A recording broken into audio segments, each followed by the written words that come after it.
It had been 3 months since the last time I saw my son's family. This morning, when I got his call inviting me to dinner, I almost cried with joy. I spent the whole afternoon baking an apple pie and buying my grandson a new toy car. My heart overflowed with happiness as I walked up to the door of the house I had helped them buy. But what greeted me was my daughter-in-law's fake smile and an ice-cold line. "Mom, we've got unexpected guests tonight. There's no room for you." My son stood behind her, head down, saying nothing. From inside, my grandson's voice floated out. "Who's here, Mom?" "It's not important, honey," my daughter-in-law answered flatly. I froze. The rain fell harder by the minute. I was shivering in my soaked clothes while they sat down to a warm dinner inside. I stood there for 3 hours, in the cold wind and humiliation, until the warmth in my chest came from clarity. I stepped back, pulled out my phone, and quietly locked every account they were living off. Soon, she would learn that tonight's rain was only the beginning of the real storm headed her way.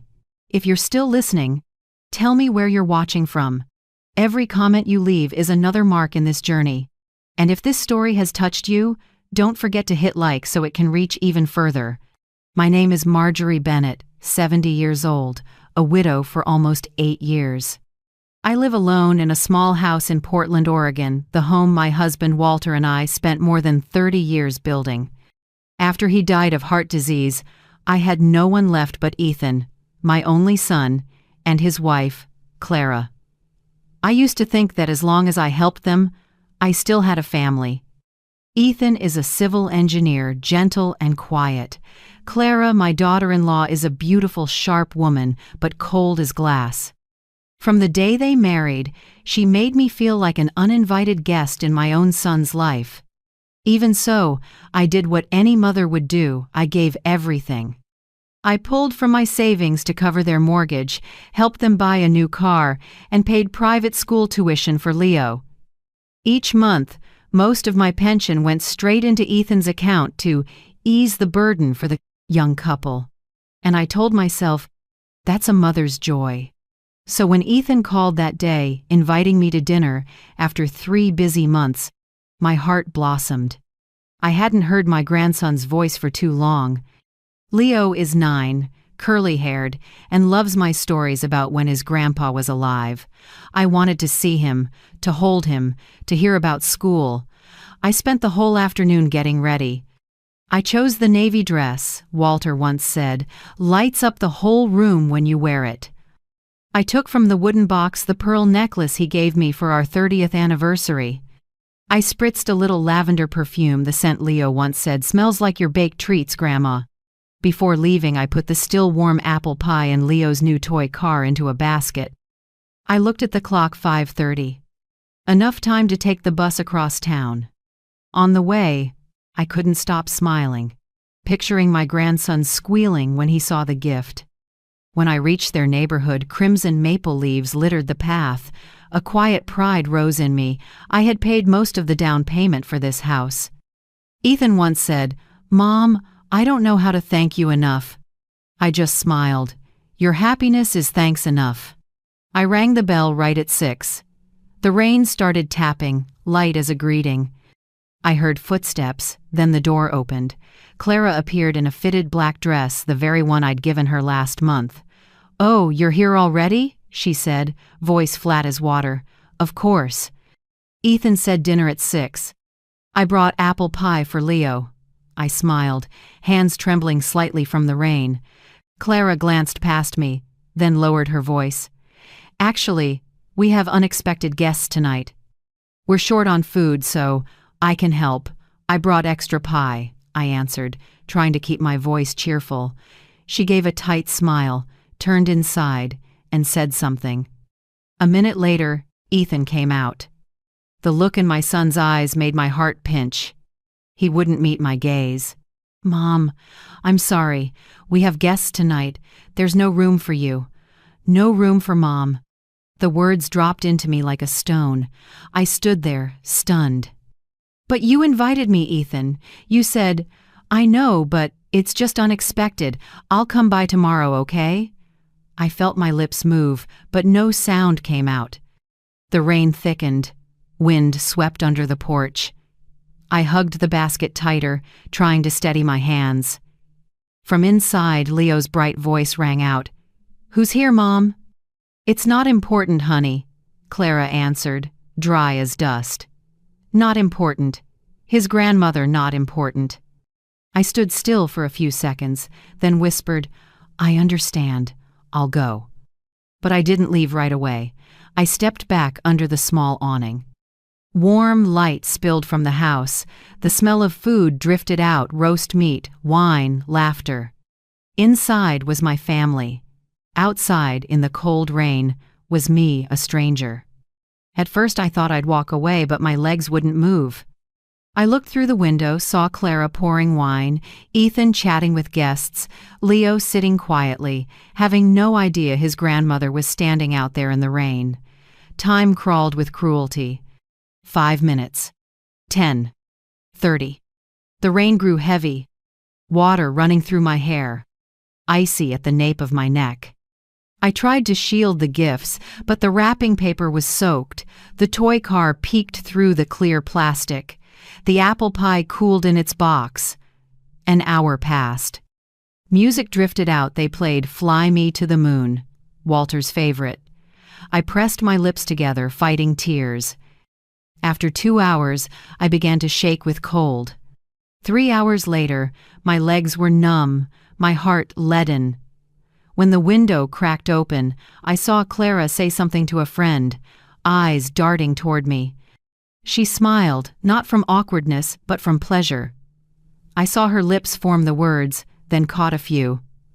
Let her learn not to show up uninvited. I tightened my grip on the basket handle. Something inside me, shattered then hardened to steel.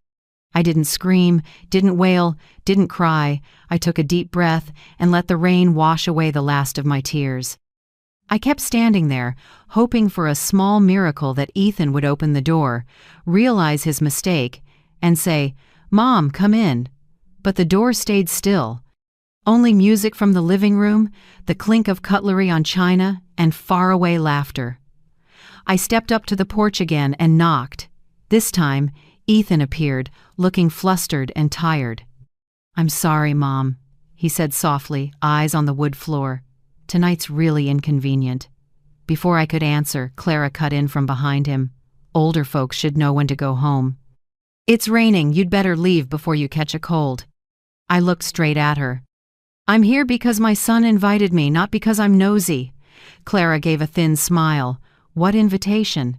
Ethan only said, "Maybe. You misheard." Ethan stayed silent, didn't object, didn't defend me. He only lowered his head. In that moment, I understood silence can be crueler than words. Through the crack, I caught a glimpse of Leo on the stairs, his small face lighting up. "Grandma," he whispered, then flinched as Clara turned. "Upstairs," she snapped. "Grandma's busy, she can't talk." "But, up." He vanished around the corner, a door thudded shut, heavy as my heart hitting the floor. The rain thickened, water seeped down my collar, freezing. The gift basket weighed on my arm. The apple pie I'd baked all afternoon was soggy, butter scent mingling with rain. The gift wrap around Leo's toy melted, sticking to my fingers. I tried to hold it together, but the red paper tore, revealing the little blue car inside, the only thing still intact. I turned to leave, then stopped when Clara's voice carried from the dining room, clear through the door. "I'm done, Ethan. She uses money like a leash. Don't you see? She always wants a hand in our business." Ethan's tired voice.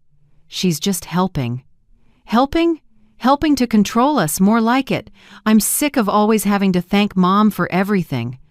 This house, this car, even Leo's tuition, all from her money. Aren't you ashamed?" Each word was a blade. I stood frozen. The baby boy I once held through feverish nights now sitting silent while his wife insulted me in the house I helped them buy. I gripped the wooden railing. A sharp ache shot through my finger joints. The rain wasn't what made me shake anymore, it was the humiliation. "Ethan, I'm serious," Clara went on. "If she had no money, do you think she'd still show up? She just needs to feel powerful." A small laugh rose from someone at the table. I didn't know who. I only knew that, in that instant, something in me broke for good. I raised my head and looked through the window, saw them eating under warm light, looking so happy. They didn't know that out there, the trembling old woman in the rain was quietly laying down the role of the generous mother they'd exploited for years. I breathed in, cold, soaking to the bone. I opened my purse and took out my phone. My hand shook, but my voice when the call connected was steady. "Hello," I said. "This is Marjorie Bennett. I need to lock all joint accounts under my name, including authorized user cards, savings, and online access. Please process it tonight." The line hesitated. "Yes, ma'am." "May I confirm?" I answered, crisp. "No reason needed. Just do it now." 7 minutes later, when I ended the call, I knew the rain had washed away not only the grime on the street, but also the last bit of naivete in me. I stood in the open, exhaled, and looked up at the lit house. They still laughed, still chatted, still lived under the illusion that I'd always be that weak woman. They didn't know in just a few hours, everything in their lives would turn, and this time, the one steering the storm would be me. I lingered under their porch a while longer, listening to the rain blend with the living room laughter, a sound so strange it hurt. Then I left, my soaked shoes slapping on the paving stones. The road home was dark, only streetlights shimmering on puddles. I walked slowly, letting anger and humiliation dissolve with each step.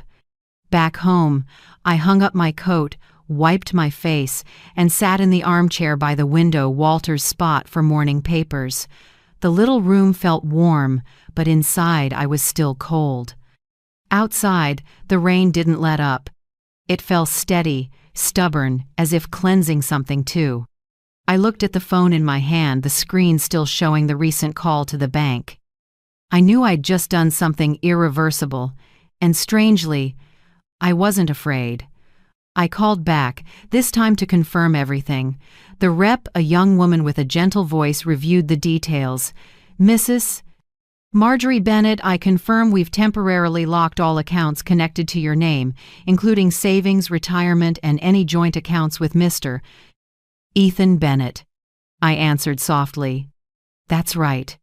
And I want to ensure all access, authorized cards, and transaction authorizations are frozen. No exceptions." A pause. "Ma'am, this will temporarily suspend all usage for the co-holder. Are you certain? They won't be able to withdraw, pay, or transfer anything." I looked out the window, through the blurred curtain of rain. For a moment, I could almost see their house far off in memory. Warm lights, wine glasses, laughter. And Clara's tilted head, that smug smile as she raised her glass, like toasting a victory she thought was locked in. "I'm more certain than I've ever been," I said, oddly calm. "Please mark it for tonight." "Yes, ma'am," the young woman replied. "I'll note it as urgent. One moment, please." I heard keys clacking, a system processing, then a short stillness. "All set, Mrs. Bennett," she said. "Every account is now safely locked. Would you like us to email a confirmation?" "No need. I'll know when they call me in the morning," I murmured. "Is there anything else I can help you with?" I paused, then said, "If you have a mom, hug her one more time tonight. Don't wait until it's only rain falling to realize you've been silent too long." A quiet beat on the other end. "I will, ma'am." When the call ended, I set the phone down and let out a slow breath. A lightness flooded me, like I'd just slipped a shackle I'd worn for years without noticing. I stood, went to the kitchen, turned on the soft yellow light, and boiled water for ginger tea. The steam rose warm and spicy, soothing my chest. I cracked the window to let in night air, damp earth, and the patter on the tin roof. I sat, cupped the mug, and drifted into memory. I remembered my years as a nurse, endless night shifts, swollen feet from 8 hours on them, hands rough from rubber gloves and antiseptic. I remembered pinching pennies to buy Ethan his first school shoes, paying for his graduation suit, and quietly borrowing so he could study engineering. I never hesitated, never asked for anything back, because I believed that's what mothers do, and for 40 years I never doubted that. Until tonight. Thunder rumbled far off, low and heavy, like a weary heartbeat. I stared through the rain, remembering Ethan's averted eyes. Not the eyes of someone who hates you, the eyes of a son trapped between loyalty and cowardice. I wasn't angry with him, but the disappointment smoldered slow and deep like coals under ash. I set the cup down and switched on the small lamp in the living room. My little house, plain as it was, felt cozier than ever. No fake laughter, no snide remarks, just the warmth of my own company, and suddenly, that felt precious. On the shelf, our wedding photo still sat. Walter in a gray suit, me in a simple white dress, both of us smiling kindly. I stroked the frame and whispered, "Walter, I finally learned the lesson you tried to teach me. I can't save someone by losing myself." A tear slid down, and I didn't wipe it away. I let it fall, the way the rain was erasing the day outside. I stepped onto the porch with my warm tea. The rain had softened, steady as a lullaby. I inhaled, letting the ginger heat my chest again. In the quiet, I told myself, tomorrow they'll taste the real storm. Not because I want revenge. I just want them to understand kindness isn't a test, and a mother's silence doesn't mean weakness. I went back in, folded the bank notebook closed, and tucked it in the drawer. Lamplight reflected my face in the window, still me, but different. There was something in my eyes, a calm firmness I'd never seen there before. I turned off the light and headed to bed. The rain outside kept time like a heart. Tonight, I would sleep well. Because in the morning, when they found the accounts frozen, they'd know what it feels like to be left in the rain, and maybe then they would finally understand me. The next morning, Portland was strangely still. After a long night of rain, the air was crisp, faint with pine and damp earth.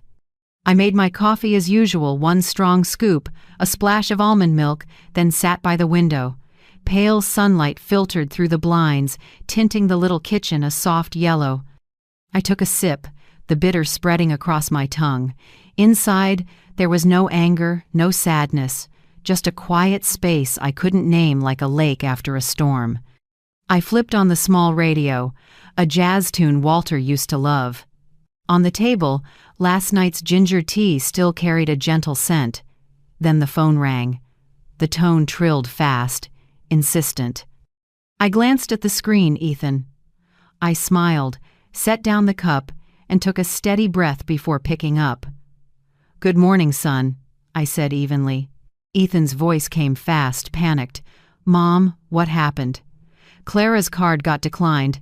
Then the bank called saying, the accounts are frozen. My card doesn't work either. Did you do something?" I stirred my coffee, the spoon's clink ringing against porcelain. "Oh, probably a system issue," I answered slowly. "Try living without it for a bit." A half-second of silence, then Clara's voice cut in high and furious. "If you don't unlock them, I'll sue. This is theft." I raised an eyebrow and smiled. "You can try. But do check who's the primary name on the deed, the bank records, and the mortgage." Silence on the other end. I could almost hear Clara swallow. Then she shouted, voice shaking, "You'll regret this!" "Maybe," I said. "But at least this time, I won't regret staying silent." I hung up. The phone rang again right after this time, the bank confirming every account had been fully frozen per my request. I thanked them calmly and ended the call like I'd just checked off a normal task. A few minutes later, the doorbell chimed. I guessed it was no one but Helen, my neighbor of 20 years, a widow who had witnessed so many chapters of my family's story. Helen stepped in with a basket of warm bread and a gentle smile. I heard arguing from Ethan's house at dawn. Everything okay, Marge? I poured her a cup of coffee and gave her the short version.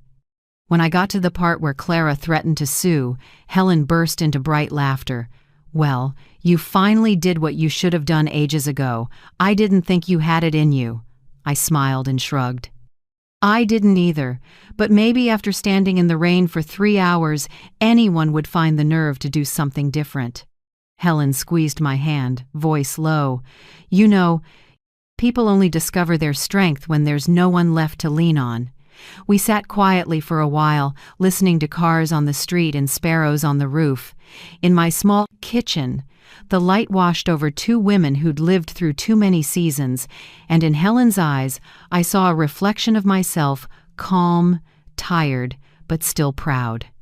After Helen left, I walked around the house. Everything felt so familiar that it calmed me. Walter's bookshelf, the stack of old medical files, the embroidered curtains I'd sewn by hand. I opened the desk drawer and took out an old notebook with the will I'd written 2 years ago. I spread the paper on the table. Each line was neat and careful, the ink slightly faded where I'd signed. All assets, real estate, and savings will be transferred to my son, Ethan Bennett, and my daughter-in-law, Clara Bennett. I read it again, my lips trembling. I remembered believing, when I wrote this will, that it was how I could hold the family together. I was afraid that if I didn't give, they would drift away. Now I understand it was that unconditional giving that pushed them away from me. I picked up a pen and drew a straight line through the words Clara Bennett. Then I paused over my son's name. 1 minute, 2, 3 passed. Then I crossed that out too. I didn't cry. I just whispered, "It's not because I hate you, Ethan. It's because I want you to learn to stand on your own 2 feet. I rewrote the ending. All assets will be used to establish a fund to support older adults who are financially and emotionally abused by family members. The fund will be called the Walter and Marjorie Foundation. I signed again and folded the paper carefully. Do you believe that sometimes giving to strangers is the best way to save your loved ones or at least yourself? If you were in my place, would you do the same? I truly want to hear your honest thoughts in the comments.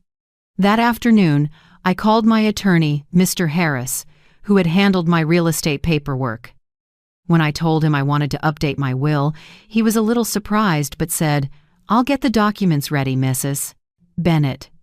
I took a walk to the nearby park where the willows swayed in the breeze.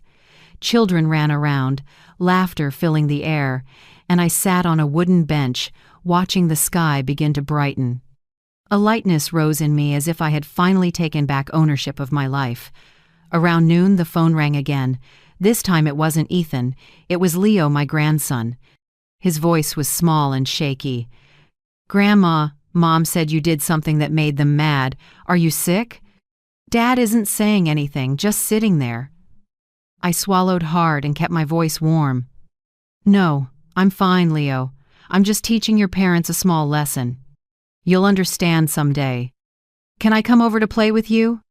I smiled. "When the sun's out, I'll come get you." When I hung up, the tears finally came. Not from pain, but from tenderness for a child too young to understand the splits between adults. I wiped my eyes and told myself, "One day, you'll know I did all this so you could grow up in a world that respects those who raised you." The afternoon passed quietly. I watered the plants, reorganized the bookshelves, and wrote a few lines in my journal. Today, for the first time in years, I am bound to no one. I'm no longer a shadow behind someone else's front door. I am Marjorie Bennett, and I am free. Night fell and Portland settled into a thin mist. I brewed an herbal tea, turned on the desk lamp, and looked over the new will again.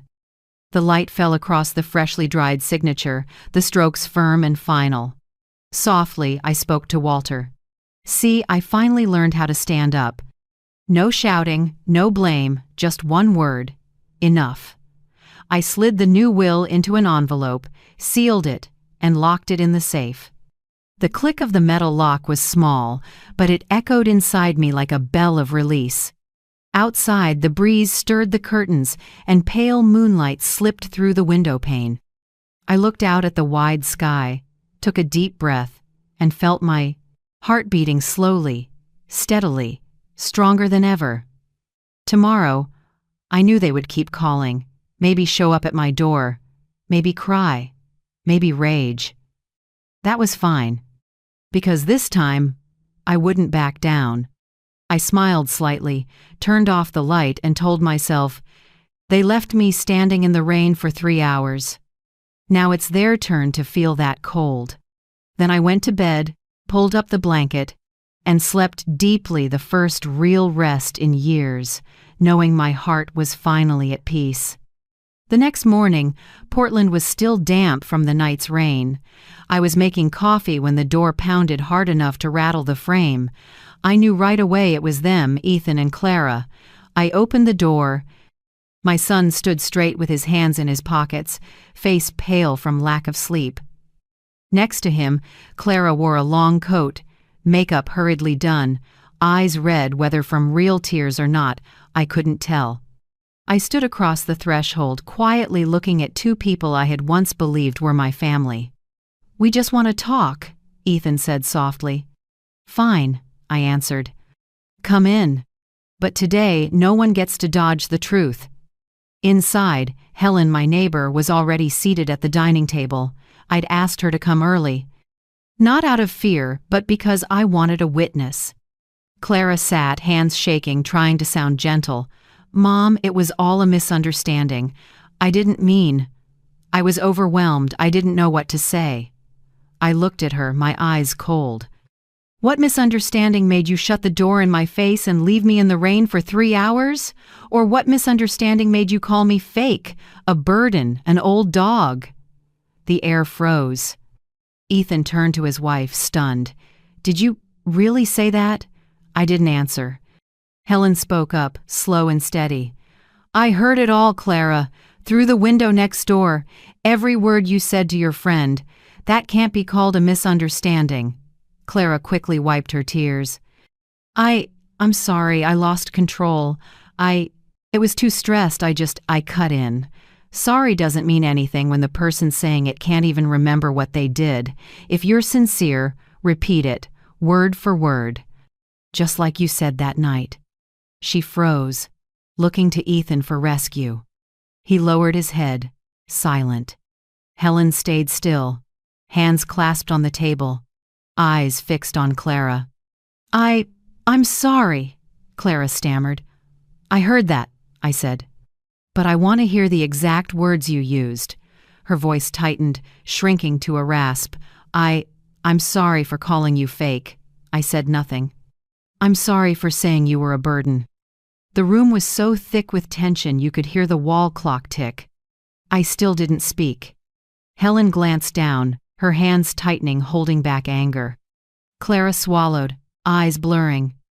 "And I'm sorry for calling you an old dog." The last word broke into a sob. Ethan turned away, gripping the chair. I sat still, looking at the woman in front of me, not with hatred but with emptiness. Those words had once been knives, now they were only echoes. I stood, voice steady. "If you're truly sorry, kneel." Clara stared at me, incredulous. "What?" "You heard me. I don't need a performance. I don't need you to pretend. I want to know if you have enough courage to bow your head to your own wrongdoing. Are you trying to humiliate me?" She snapped, voice cracking. I held her gaze without blinking. "I'm not doing anything. I'm letting you see the same humiliation you threw at someone else." Clara stepped back. Ethan started to speak, but I cut him off. "Don't get involved, Ethan. You weren't the one humiliated that day. You were the one who stayed silent while your mother was." He froze, eyes clouded. Helen turned away with a sigh. In the small room, the rain outside grew louder, in rhythm with my steady heartbeat. I didn't shout or command. I just waited. The silence stretched so long I thought she'd leave. Then Clara's lips trembled, and she whispered, "Fine." She stepped forward slowly, each step heavy, dragging her pride along with it. "You don't have to," Ethan started, but Clara held up a hand. She stood in front of me, eyes glassy with tears, and then sank down. Her knees hit the wooden floor with a dull thud in the quiet room. Her hair was a mess. Mascara streaked black down her cheeks. Tears fell, blending with the sound of rain on the eaves, the wet, weighty sound of a storm brought low. She spoke through ragged sobs. "I'm sorry for everything. I was wrong." Ethan stood frozen, his eyes hollow. Helen glanced at me, lips pressed tight. I said nothing. I just looked, letting this image etch into my memory, not for revenge, but to remind myself that silence can be powerful when used at the right moment. The room held nothing but harsh breathing and rain. On the cold wood floor, Clara knelt, tears mixed with shame, and I knew this confrontation had finally reached its true end. The room still held the chill and scent of the morning rain as Clara knelt on the wood floor, her shoulders trembling, tears streaking through the mascara on her cheeks. I stood still, looking down at her not with the eyes of a victor, but of a mother who had finally had enough. I was quiet for a few seconds, then drew a long breath. "All right, Clara. You can stand up.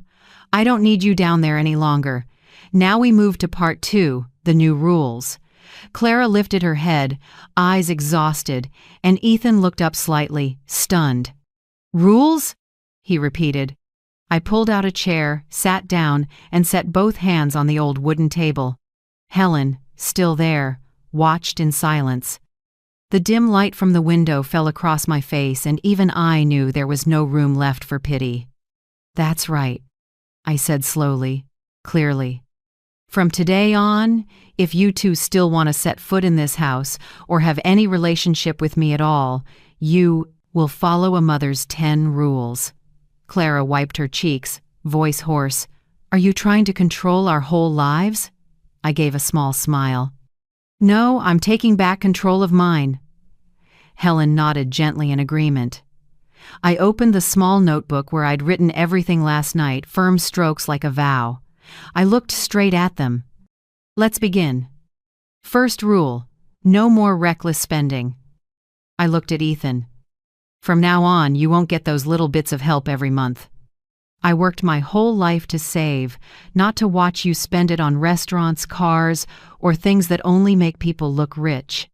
Ethan started to protest, but I raised my hand. "Son, I lived on a nurse's modest paycheck and raised you, and I never owed anyone. If I could do it, so can the two of you. My money is not an open bank for anyone to withdraw from at will." Clara dropped her gaze and bit her lip. Helen quietly smiled and jotted a note on the paper beside her. "Second rule, I support Leo only, not the two of you." My voice softened a touch. "I won't let my grandson go without. Tuition, clothes, anything necessary for Leo, I'll cover it. But all payments will go directly to the school or his legal guardian, not through either of you anymore." Ethan nodded slightly. Clara looked like she wanted to speak, then only sighed. "If you truly care about your son," I said, "you'll understand this is what's best for him." Third rule, Clara has 30 days to get a job.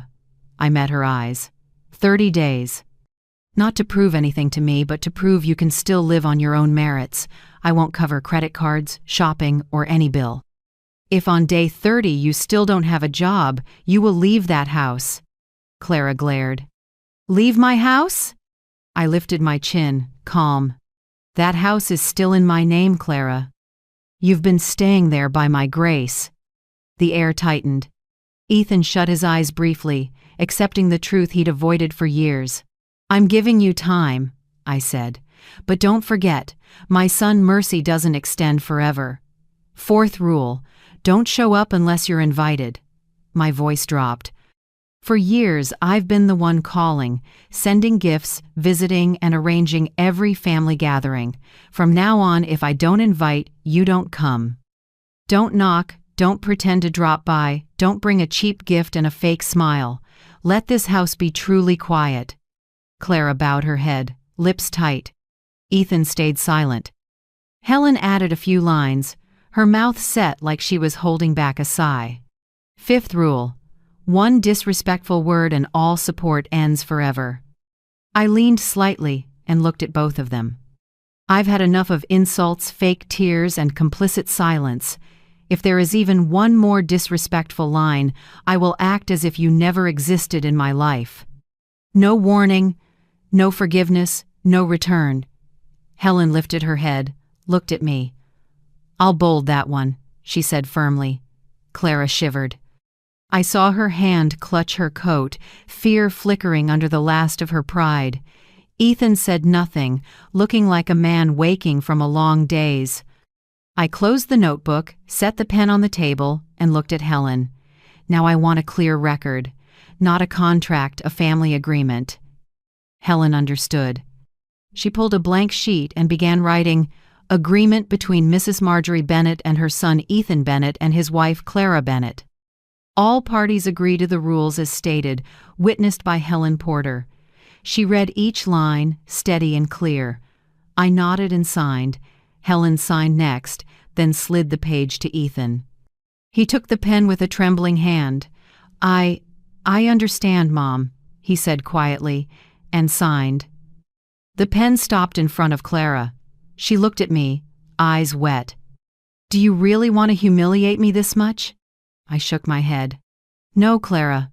I want you to learn to respect other people's boundaries. The humiliation, that's what you sowed for yourself."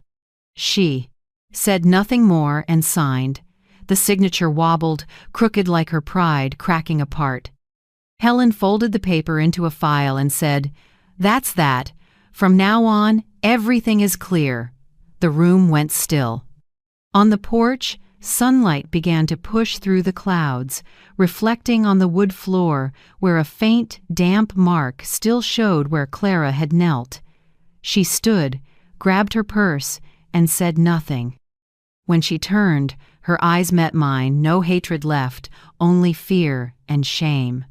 Ethan lowered his head, squeezed his wife's hand, and together they walked out. A light breeze crossed the porch, carrying the lingering scent of coffee through the air. Helen exhaled and said softly, "I've never seen you this strong, Marge." I smiled and answered gently, "It's not strength, Helen. I'm just too tired to be weak anymore." She nodded, her gaze softening. "These 10 rules aren't only for them. You know? They're for other mothers too, the ones who need to remember that love still needs boundaries." I looked out the window, where the first sunbeams lit the rain still clinging to the glass. Inside me rose a deep calm, not joy, but release. That day, for the first time in years, I sat in my own home, in quiet and light, and realized a mother's strength isn't about how much she sacrifices, it's about knowing when to stop. And I stopped. This time, for good. In the days that followed, spring came to Portland. Clear skies, soft winds, trees starting to bud. My life slipped back into simple rhythms I'd forgotten. Getting up early, making coffee, reading the paper, walking with Helen around the park, then coming home to cook myself lunch. No more sudden calls begging for an urgent few $100s, no more long texts listing bills due. Just quiet, pure, like the breath of freedom. I didn't know how they were managing on the other side of town, not until Helen brought the paper over and said, "You know, I saw Clara at the supermarket. She looked like she hadn't slept in days." I nodded lightly, saying nothing. I didn't feel happy, but I didn't pity her either. Sometimes life has to let people taste their own consequences. Ethan called me for the first time after nearly a week of silence. His voice was hoarse, tired. "Mom, I'm trying to get things in order. Leo's tuition is coming due, and I still can't pull it together." I sipped my tea and answered calmly, "Don't worry, I've paid the school directly. Leo won't go without." Silence on the line. I heard a soft exhale, then a quiet, "Thank you, Mom," I replied. "No need to thank me. I'm taking care of Leo, not the two of you." After that call, I knew he understood. Some wounds don't need words. Silence is enough to wake people up. 3 days later, on a damp afternoon, I was replanting a few lavender pots on the porch when I heard a car stop at the gate. I looked up, and there was Clara. No makeup, hair tied in a rush, a wrinkled coat. She walked slowly, like she was carrying a mountain of embarrassment on her shoulders. Can I come in?" I looked at her, then opened the gate. "If you're here to talk, yes." We sat in the kitchen. The air still smelled faintly of coffee. She glanced around, maybe realizing for the first time that my small house wasn't luxurious at all, but clean, tidy, and warm, a far cry from their cold, big place. "I don't know where to start," Clara said, her voice rough. "We're in real trouble. Ethan's trying, but his paycheck isn't enough. I'm only asking you for a small amount. Just this once." I set my cup down and looked her straight in the eye. "You don't need money, Clara. You need to learn self-respect." She froze. "You think I don't have self-respect?" "I don't think." "I see." I spoke slowly. "You've lived on other people's money so long you forgot what it feels like to stand on your own 2 feet. You think money fixes everything, when really it just covers a hole inside you." Clara went quiet, her eyes flickering between anger and shame. "You don't understand. I used to have a job. I used to have dignity. But after I married Ethan, I thought I could stay home with our child, take care of the house." I cut in, gentle but firm. "You didn't take care of your child. You took care of your pride." A heavy pause. She bit her lip, then whispered, "I've been looking for work. But all they offer are manual jobs, retail, server. I can't. I don't want the pitying looks. It's beneath me." I gave a small smile, not angry. "Beneath you?" I stood, went to a cabinet and took out an old photo frame. In the picture, it's me in a nurse's uniform, hollow-cheeked, hands cracked, holding a mop. "See this? I scrubbed hospital floors for 20 years. I changed adult diapers, bathed the dying, cleaned wounds most people couldn't stand to look at. I did it so your husband could eat and study. And not once did I feel beneath anyone." Clara lowered her head, her hands clenched together. I saw tears start to fill her eyes, but she held them back. "I'm not ashamed of being poor, Clara," I went on, softer. "I'm ashamed when someone who can work chooses to bow to money instead." She sighed, voice shaking. "You're strong. I can't be like that." I pulled my chair closer and sat beside her. "You think I was born strong? No. I was weak too. I cried when people looked down on me, but I never forgot one thing. People only belittle you when you allow them to." That sentence broke her. This time, the tears weren't for show. She bent her head, shoulders shaking, real sobs breaking loose. I let her be no pat on the shoulder, no soothing words. I let her cry like a child because sometimes only at the bottom of pride can someone finally see who they are. After a few minutes, she looked up, eyes swollen, voice raw. I don't know where to start." I smiled gently. "Anywhere.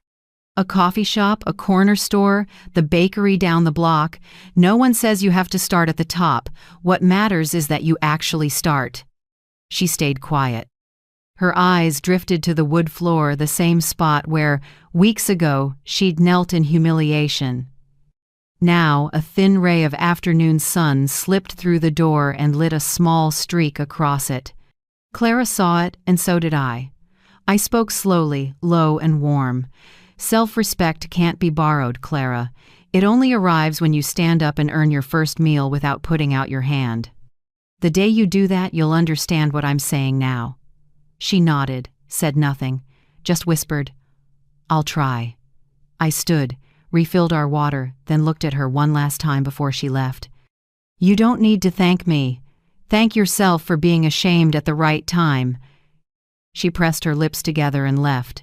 Her steps were slow, but steadier than when she arrived. I stood at the door and watched her disappear under the trees. Helen called over from next door. Was that her again? I nodded. Yes, and maybe for the first time, she didn't come here to perform. Helen smiled and waved. I always knew you could make people change without raising your voice. I answered softly, half to her, half to myself. No one changes in a day, Helen. But today, I saw her first real tears, and maybe that's the start of something. I went back inside and made another cup of tea. Outside, evening fell. Light spilled onto the wooden porch, a peaceful scatter of gold. I sat down, light as a cloud. Maybe true forgiveness doesn't come from pity, it comes from daring to look at someone in their weakest moment and believing they can be better than yesterday. And I knew that somewhere, in Clara's shame today, a seed of change had been planted. One May morning, while I was making coffee, a soft knock sounded at the door. Not the hard, tense pounding Clara used. This knock was hesitant, almost afraid of being turned away. I opened it. Ethan stood there, thinner, with dark circles under his eyes and a wrinkled shirt. He bowed his head and rasped, "Mom, can I come in?" Looking at my son, my heart gave a quick, sharp beat, not out of pity, but because in that worn-out posture, I knew he was finally seeing what he used to ignore. I nodded. "Come in, Ethan. This door has never been locked to you." He sat at the kitchen table, where the smell of fresh coffee still hung. I poured him a cup. His hands shook so much, a few drops splashed. He lifted it to his lips but didn't drink. I don't know where to start," he said, voice cracking. "Everything's worse than ever." I waited. "Clara," he drew a deep breath, "she can't find a job and she blames me. Yesterday she called me useless in front of Leo, said I live off my mother, that I'm an embarrassment to her friends." He lowered his head and covered his face. "Mom, I can't take it anymore. Every time I try to talk, she starts yelling, brings up the money, the house, all the things I know you gave. I didn't say anything, just set my hand on his shoulder. Now you see, don't you? When money disappears, real love either shows up or it disappears with it." Ethan looked up, eyes red. "You're right. I was blinded. I thought she just needed love, needed to feel safe. Turns out what she needed wasn't a person next to her, it was a life she could show off." He let out a bitter laugh. "I was foolish, Mom. I thought siding with my wife proved I was a grown man, but really I let her control us both." I looked at my son, aching and relieved at once. He was cutting the cord that had bound him for years, late but brave. I poured more coffee and asked, "Ethan, do you want to live in fear or in truth?" He looked confused. "I don't understand." "You do," I said slowly. "You're afraid of losing her, afraid of breaking, afraid Leo won't have his mother. But you forget what you're trading away. You're letting yourself be diminished day after day. Is that living?" He stayed quiet. Sunlight slid through the window onto his face, thinner than before. I spoke softly. "Do you remember, Ethan, when you were little and I worked night shifts for weeks? I'd come home smelling like antiseptic, hair damp with sweat, and you'd run to me and say, 'Mom's a superhero.' You were proud of me for doing what you couldn't imagine. Now tell me, are you proud of yourself?" He bowed his head, said nothing. A tear fell and dotted the back of his hand. "No," he whispered. "I'm not the man you raised me to be. I let Clara control everything. I know she's wrong, but I'm scared to make her mad, scared to lose the perfect family people see. I've never really been a strong husband." I touched his hand lightly and murmured, "Admitting that means you've started to change."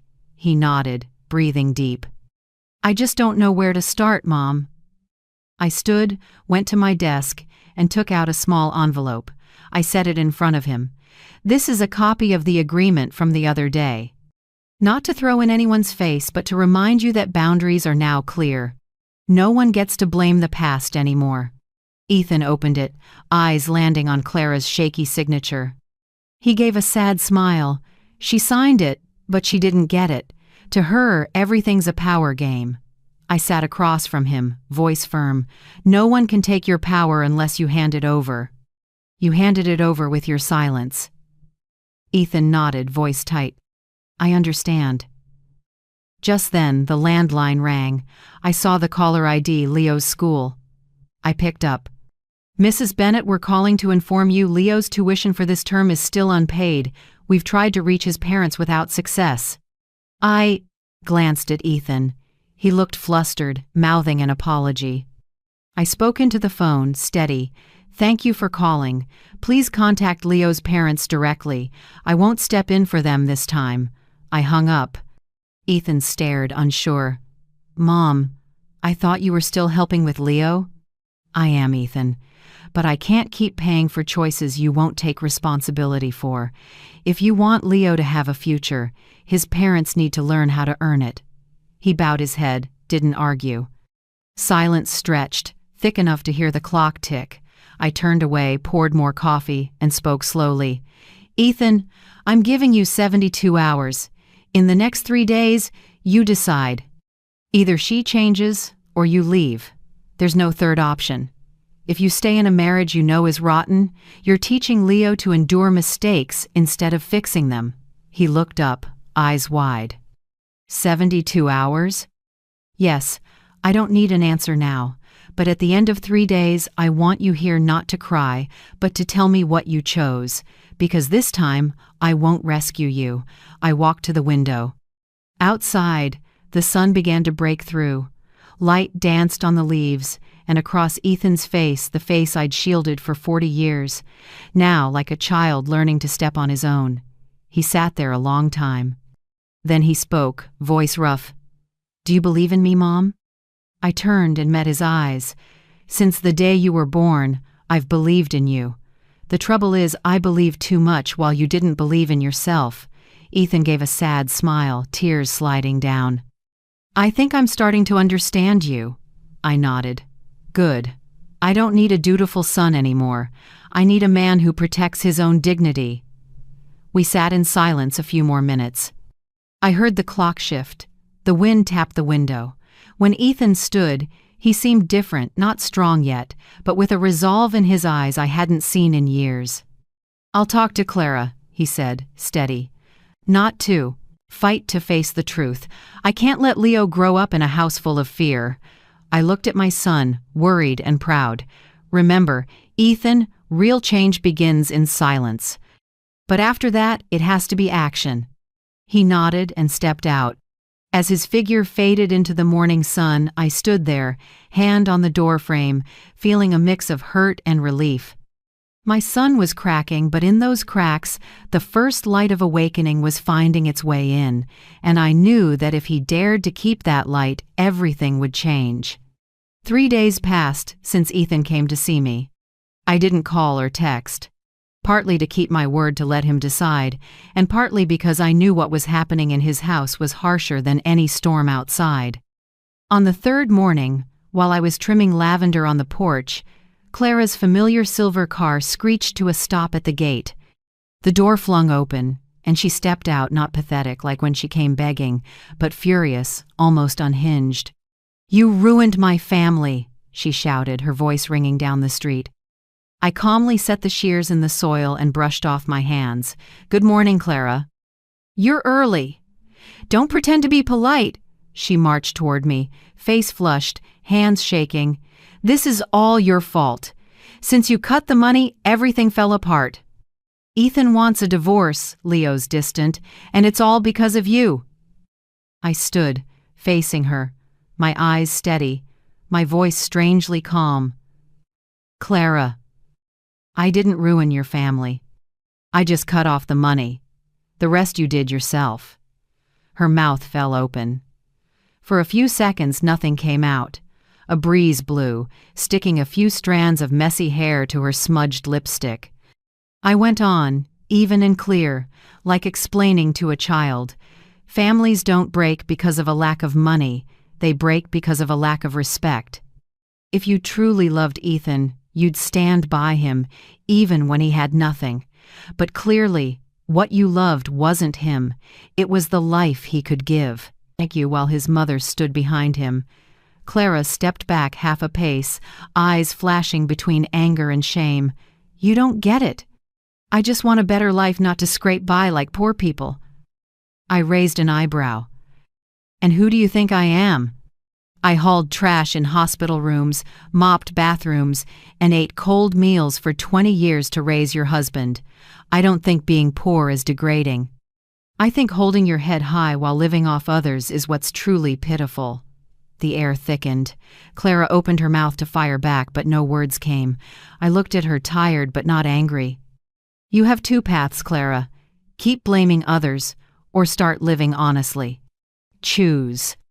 She pressed her lips together, turned, and walked off, her high heels sinking into the wet lawn, leaving muddy tracks across the stone path. The engine roared, and the car shot away, the smell of burnt rubber hanging in the morning air.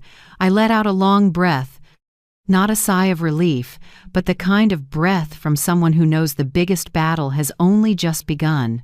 That afternoon, I got a call from Ethan. His voice was low, tired, but steady. Mom, I said it already. I don't want Leo growing up in a house full of fighting anymore. I stayed quiet.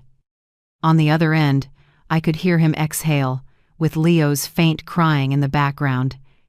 She went crazy, Mom.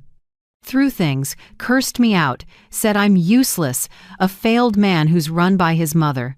I didn't answer back. I just packed Leo's things and left. His voice tightened. Mom, I've wasted too many years trying to prove I'm right. Now I just want peace. I closed my eyes and gripped the receiver. You did the right thing, Ethan. She said she's leaving the house, Mom. She said she didn't get married to live like poor people. A sharp sadness pricked me, but I only breathed out softly. Then let her go. Don't hold on to someone who chose to walk away when you're at your weakest. He was quiet for a moment, then said softly, I'm on my way to you. I straightened up the small upstairs room that used to be Ethan's when he was little. Fresh sheets, a hint of lavender. I set a teddy bear on the bed. Leo's old toy was still here. As I was pulling the curtains, Ethan's car stopped at the gate. He got out, carrying Leo. The boy pressed his face into his father's shoulder, worn out and puffy from crying. I opened the door, and my heart squeezed when I saw those young eyes looking at me surprised and searching for a safe place. Grandma, Leo blurted, then hurried over and hugged my legs. I bent down and held him tight. It's okay, sweetheart. It's going to be okay. Ethan stood behind him with a small suitcase in hand. Mom, we'll just stay a few days until I find somewhere else. I looked at him and shook my head lightly. This is your home, Ethan. You don't need permission to come back. He lowered his head, eyes red. It took me years to figure that out. That night, after putting Leo to bed, Ethan sat with me in the living room. The warm lamplight fell across his face, still the same boy I once knew, only now marked by the wear of adulthood. Mom, I'm sorry, he said quietly. I was blind. I let my wife insult you. I left you standing outside in the rain, and I stayed silent. I deserve to lose everything. I set my hand on his. No, Ethan, you haven't lost everything. You still have Leo, and you still have me. What you lost today was just the illusion of a fake happiness. He nodded, eyes far away. I thought marriage was where you find peace, but maybe sometimes it's where you learn to love yourself better. I smiled faintly. If you understand that, then divorce isn't an ending, it's a beginning. Meanwhile, Clara, I heard she'd applied to be a server at a small diner downtown. Helen told me she showed up to apply in broken heels, empty eyes, and a shaky voice. The owner looked at her, shook his head, then nodded out of pity. A week later, when I happened to pass by, I saw her outside the place, in a black uniform, hair tied back, a tray in hand. No lipstick, no arrogance, just a woman learning how to start over. She saw me and froze, eyes widening. I didn't stop. I just gave a small nod. In that brief moment, something flickered in her gaze. Not hatred anymore, but recognition. Maybe, at last, she understood. Sometimes freedom begins with what we lose. That night, once everything settled, I carried Leo upstairs. He'd fallen asleep, his head on my shoulder, breathing steady and warm. I laid him down, pulled up the blanket, and sat a moment, looking at that small face so much like his father's when he was little.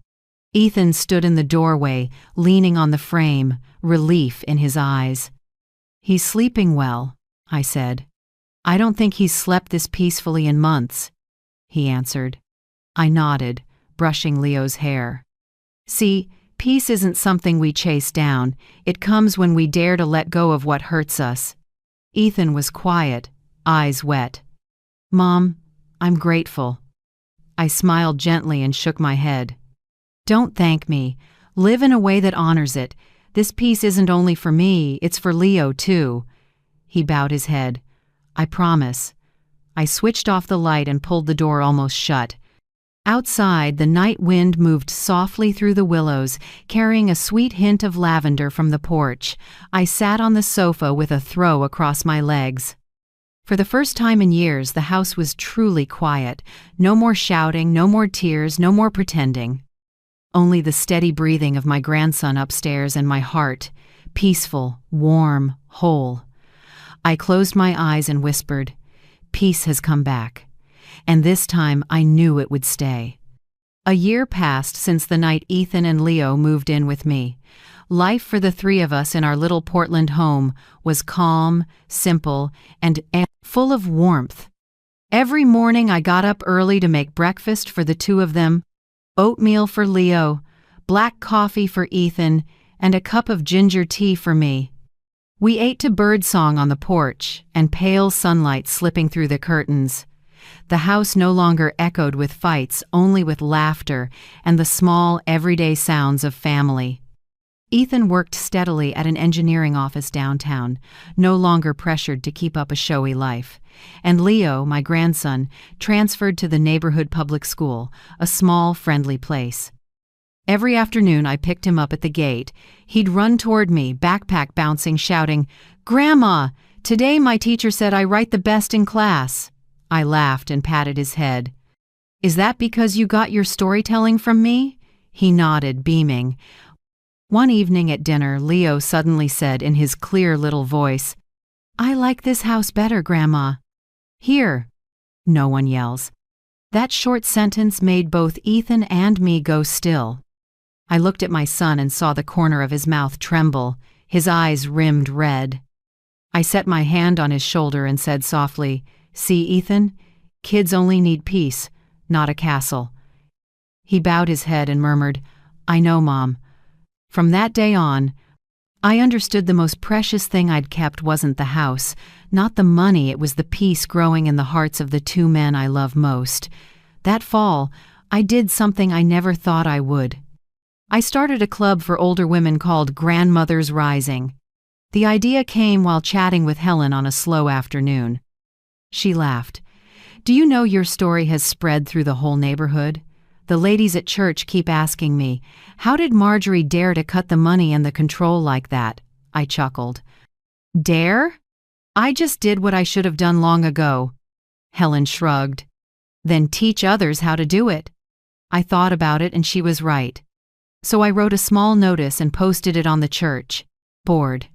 "Have you been used or dismissed because of your age or your kindness? Come talk with me, Marjorie Bennett. We'll learn how to say enough without feeling guilty." The first meeting had only 3 people, me, Helen, and Mrs. Jensen, an 80-year-old widow whose daughter-in-law controlled her bank accounts. We sat in my living room, drank tea, told stories, and laughed until we cried. The second meeting had 7, the third 12. Then the number kept growing until we had to borrow the church hall to fit everyone. I taught basic money management, how to read bank forms, and most importantly, how to protect themselves from family who abuse their love. One day, Mrs. Jensen squeezed my hand, tears falling. "Thank you, Marjorie. Yesterday, for the first time, I told my son no when he asked to borrow money, and you know what? I still slept like a baby." I smiled and squeezed back. "See? No isn't a cruel word. It's the first word of freedom." Grandmother's Rising became a lifeline for dozens of older women in the area. Many came just to listen, to be heard, to know they weren't alone in being used, dismissed, or told they were useless. One morning after a session, a woman named Linda came up to me, eyes wet. "Mrs. Bennett, I just want to say, your story saved me. I watched your interview on the local channel, and the next day I told my husband, I'm not signing any more loan papers." I laughed and hugged her. "Good job, Linda. Sometimes just stopping means you've already won." In December, when Portland wore a light coat of snow, I got a handwritten envelope, rare in a world of email. The slanted, careful script read, "To Mrs. Marjorie Bennett." I opened it, and my heart dipped at the first line. It was Clara. "Mrs. Marjorie, I don't know if you want to read this, but I still want to write. After leaving Ethan, I had to live the life I feared most, poor, tired, and alone. But only then did I understand how right you were. I used to look down on serving tables, yet now I'm grateful it taught me the value of sweat. I used to think self-respect was a luxury. Now I know it's the one asset no one can take. Thank you. Because of you, I learned to be independent. Clara." I finished reading and sat quietly for a long time. Outside, snow fell gently against the window, soft and pure, like forgiveness. I folded the letter and set it by the old family photo, not to cling to the past, but to remind myself, forgiveness isn't because they deserve it, it's because I deserve peace. A few months later, I was invited by the Portland Department of Social Services.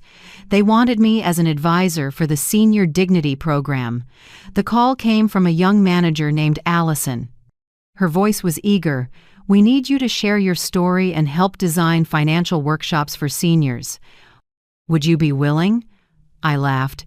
"I'm 70, Allison." She answered right away, "Which is exactly why we need you." I said yes. Not for recognition, but because if my story could help even one woman stand up, all those painful years would be worth it. My first talk was in a small community center hall. About 70 people attended, mostly silver-haired women, a few men with their wives. I wore the navy dress, the one I chose on the night everything changed. When I stepped on stage, my heart beat slow but steady. I looked out at hundreds of eyes, tired, hurt, but still bright with hope. I smiled and began, "My name is Marjorie Bennett. I'm 70, and I lost almost everything before I learned how to keep myself." The room went quiet. I told my story, no dramatics, no chest beating, just pieces of real life. The rain, the night I was turned away, the quiet hours, freezing accounts, and the moment I watched my grandson sleep safely in my arms. When I finished, I said, "Loving yourself isn't selfish. It's how you save yourself from being forgotten. When we learn to say, 'Enough,' we don't lose anyone, we simply find the person we used to be." The hall erupted in applause. Many stood, tears flowing. An elderly woman came up, hugged me tight, and whispered, "Thank you, Marjorie. I'm going home to say enough to my 50-year-old son." I smiled and hugged her back. In that moment, I knew I had truly been reborn, not through money or status, but through the courage to live honestly. That evening, when I got home, I found Leo at the table doing homework. Ethan sat beside him reading. The small room glowed warm with lamplight, the scent of ginger tea drifted everywhere. I sat down, opened my laptop, and replayed a clip from the talk. Near the end, there was a moment where I looked straight into the camera and said, "If you're listening and you feel forgotten, remember, old age isn't a period at the end of your life. It's a chapter you can write with your own hand. Don't let anyone else hold the pen." I closed the screen and smiled softly. Outside, Portland was quiet. Moonlight spilled onto the porch, glinting on the lavender I replanted last year. I closed my eyes, breathed deep, and felt full of peace. At 70, I'm no longer the woman standing outside my son's door in the rain. I am Marjorie Bennett, the woman who learned to stand tall, love herself, and help others do the same. Life doesn't end with age. Sometimes it's only just beginning. It's been over a year since my life turned. Life for the three of us, me, Ethan, and Leo, is completely different now. The little house at the end of Magnolia Street where I lived alone for so many years is always full of a child's laughter. Every morning, as sunlight filters through the curtains, Leo runs barefoot into the yard, feet on the wet grass, shouting, "Grandma, I love you most in the world." That sentence melts my heart, and all the humiliation and loneliness of that rainy night suddenly feel worth it. I often watch him play and think, if I'd been weak that day, this boy might not be smiling like this now. Ethan now has a steady job at a construction firm. He's paid off his debts, lives simply, and spends more time with his son than with work or status. Every time he holds Leo, I see something in his eyes, no longer fear or shame, but deep gratitude. One evening, as we sat on the porch, he said, "Mom, I lost my wife, but I found you, and I found myself." I just smiled and said nothing. Sometimes a mother's greatest happiness isn't in apologies, it's in seeing her son finally grow up in character. One early autumn afternoon, Leo brought home a writing assignment.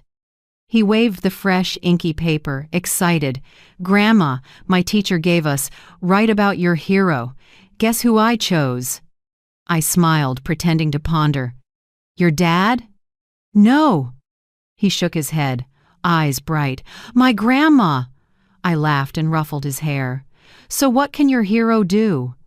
He read aloud, voice clear as morning light. "My hero is my grandma. She taught me that kindness doesn't mean staying quiet." I froze. For a second, my throat tightened. Those simple, clumsy words held the meaning of my whole life. I turned away, wiped my tears, and whispered, "You did great, Leo. I'm proud of you." I didn't cry from pain, but from happiness. I once stood alone in cold rain, but in that moment, I knew the rain had washed everything clean to make room for a new spring. In the years that followed, I kept hosting small talks for older women in the neighborhood. We still called the group Grandmothers Rising. Grandmothers who stand up.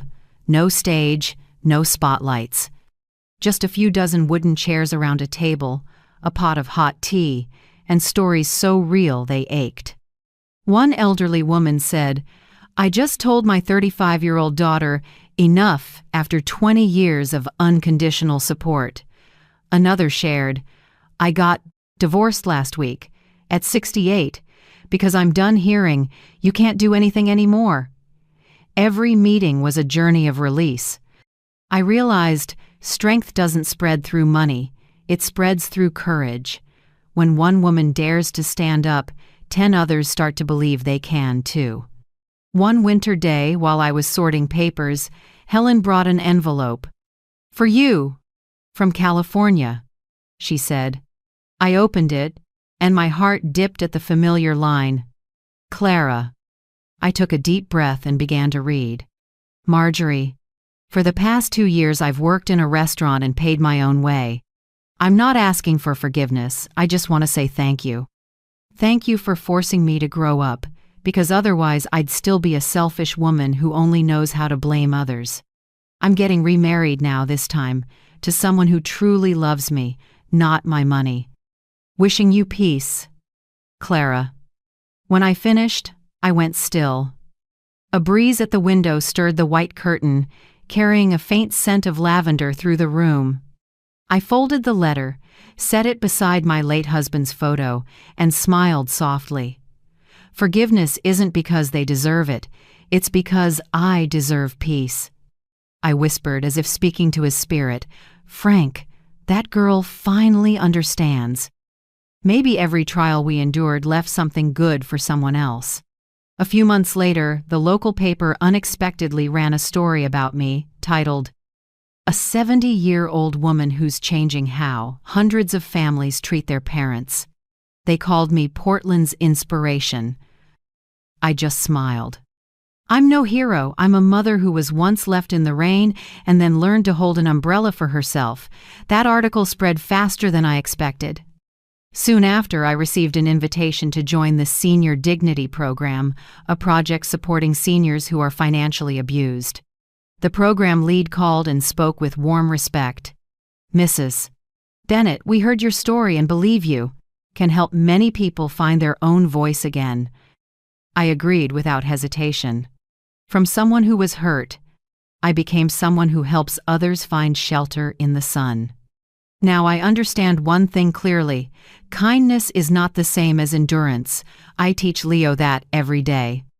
One afternoon, as we were walking through the park hand in hand, he asked, "Grandma, when I grow up, how do I make sure I don't treat people badly like my mom did?" Such an innocent question, yet it tightened my heart. I sat down, looked at him for a long moment, then answered softly, "Just remember that respect begins with thank you. When you're grateful to people, you'll never take them for granted." He nodded, eyes shining. I believe the seed of kindness was planted at just the right time. Life at 70 is simple and full. In the morning, I drink coffee on the porch and listen to the birds. In the afternoon, I walk with Helen and we share old stories. At night, I read letters from everywhere, women telling me my story helped them stand up, say enough, or simply believe they still matter. Every message is a small ray of light.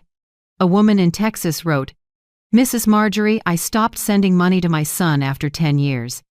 I think you'd be proud of me." A lady in Florida messaged, "Thank you.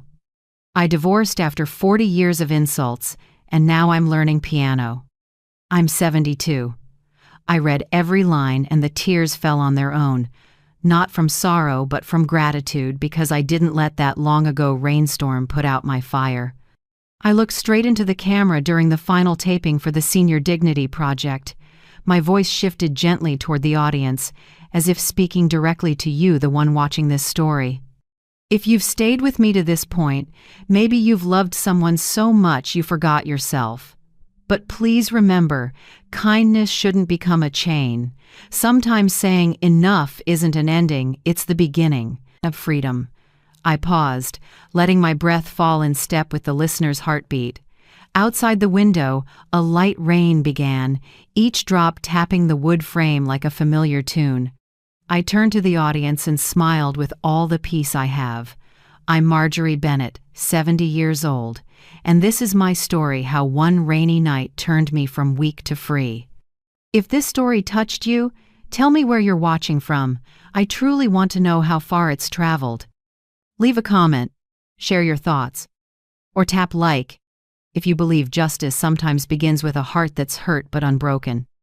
Thank you for listening to the voice of a 70-year-old mother who learned that loving herself is also a way to love her family. I looked up at the window. The rain still fell gently, but this time I didn't feel cold. I felt my heart full of light, the light of forgiveness, of freedom, and of the women rising with me all over the world. I whispered, as if to everyone who has endured yet still believes in goodness, "That rainy night is over, but its legacy is hearts that are no longer afraid."